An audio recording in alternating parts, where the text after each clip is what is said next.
Town Hall 15 was without a doubt the worst Town Hall to be added into Clash of Clans for a multitude of reasons. And I mentioned some of them briefly in my last video, but today we're going to be going much deeper to look at how everything about Town Hall 15 made it one of the most disliked Town Halls in the game and why it is considered a failure by many. So let's get right into it. First, we have to get an overview of the situation in the game before Town Hall 15 came out, since that will be important to understand why it would end up being so hated. Before Town Hall 15, you obviously had Town Hall 14, which was much more well received by the community. The biggest complaint that people really had was the poison bomb that the Town Hall dropped when it got destroyed, because a lot of players complained and thought it was too OP and that it just melted your troops if your strategy relied on getting all your troops to the core of the base. But other than this, there weren't really too many complaints from a majority of the community. However, the pro players and just top 1% of the players in general said Town Hall 14 was still just too easy, despite the poison bomb from the Town Hall. And I think that this is a large reason as to why Town Hall 15 ended up being the way that it was, so let's talk about that now. This Town Hall really seemed to be made just for the top skilled players of the game, and this was due to three main things. The first of which is the addition of the spell towers, and this basically just meant that you had the poison effects of the Town Hall happen 2 more times since there were 2 spell towers. Plus, the radius of the poison bomb from the actual Town Hall was even bigger than the one from Town Hall 14, which just made it worse. These spell towers are honestly one of the toughest defenses to try and figure out the mechanics of, since they honestly just feel so unpredictable at times for us normal players.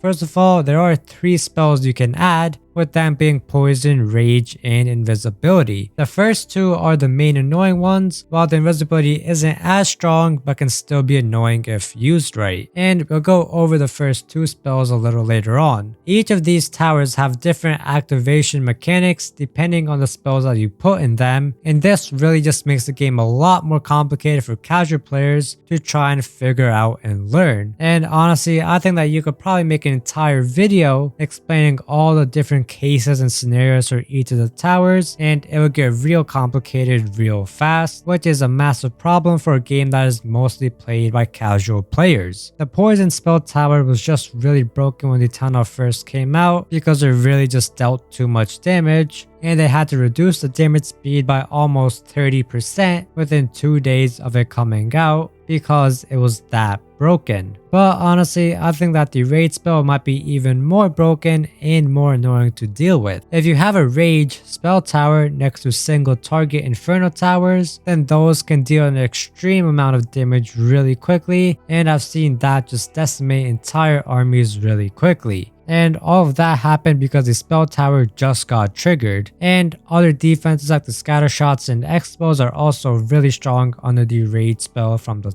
rage towers. The next thing in this update was the Monolith, which is pretty similar to a single target inferno tower. The OP thing about this is that it does extra damage depending on the health of whatever troop it is attacking, which makes it really effective against tanky troops, and is just really OP.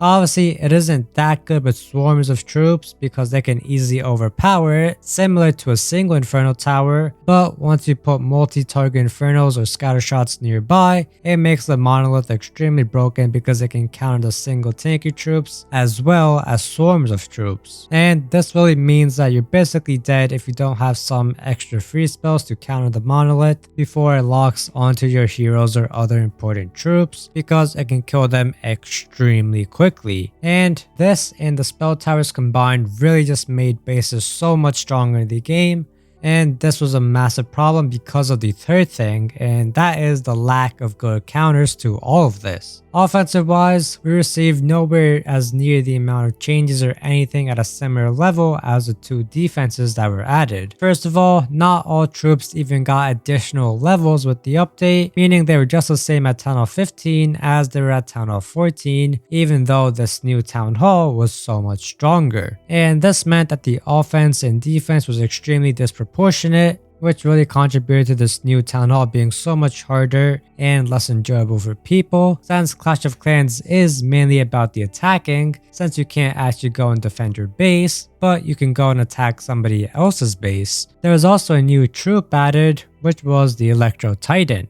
who was actually able to be unlocked at Town Hall 14, and she was kind of good and kind of bad. First of all, she is a really good troop in general to act like support because of a little bit of extra damage she deals to everything around her. She can be used to kill enemy clan castle troops and also to be used inside of super archer or wizard blimps, as she really helps out in those situations. But the bad thing is that she is also a really good defending clan castle troop, which means even more things that you have to defend against. So the addition of her was kind of good and bad, and I think her goodness and badness really just canceled out. And the next offensive things in this update were the 4 new pets, which honestly weren't bad at all, but they also are nowhere as significant enough to be good enough to be a counter to the new defenses. They have obviously become a part of the meta, especially Diggy, but it in itself still isn't that helpful against any of the new defenses. And the final offensive thing added was a recall spell, which is also just one of those more complicated spells that I think only the really good players will be able to use effectively, since I barely ever see normal players using it due to it requiring a lot of planning and strategy to end up being useful. So basically, Town Hall 15 just added so much more stuff on the defensive side and barely anything useful on the offensive side, which caused the game to be really imbalanced and made attacking so much harder. The 1-star rates were higher than the 3-star rates, and that is honestly just crazy that more people are getting a 1-star Town Hall 15 than they're getting a 3-star. This was the first Town Hall that really ever had that, and it just pissed off a lot of players. And this was the main reason that people really felt like Supercell was only catering towards the top level players, since they wanted a bigger challenge in the game. And to please the top 1% of the players, Supercell ended up basically screwing over the 99% of people that did have time to learn all of this new stuff. And obviously I know that only a small percentage of people actually made it to Town Hall 15. This Town Hall didn't even directly affect like half the players of the game, but over time as people progress, they're going to eventually get to Town Hall 15 and will have to experience everything in it unless Supercell makes some bigger changes that help balance everything out. And another issue that kind of is a reason as to what made Town Hall 15 harder was the attack time. The attacks at this Town Hall obviously required much more preciseness, which caused you to take it a lot slower.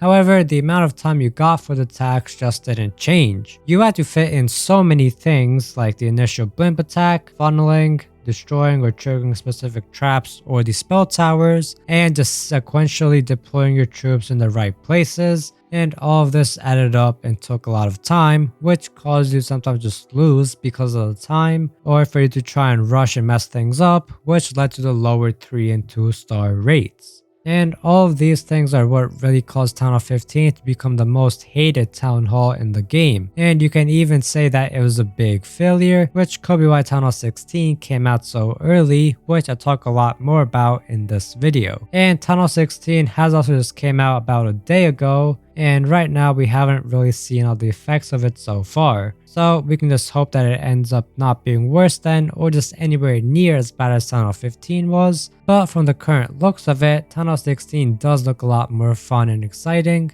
and most importantly, more balanced. But that's it for this video. Hope you guys enjoyed, and I'll see you in the next one.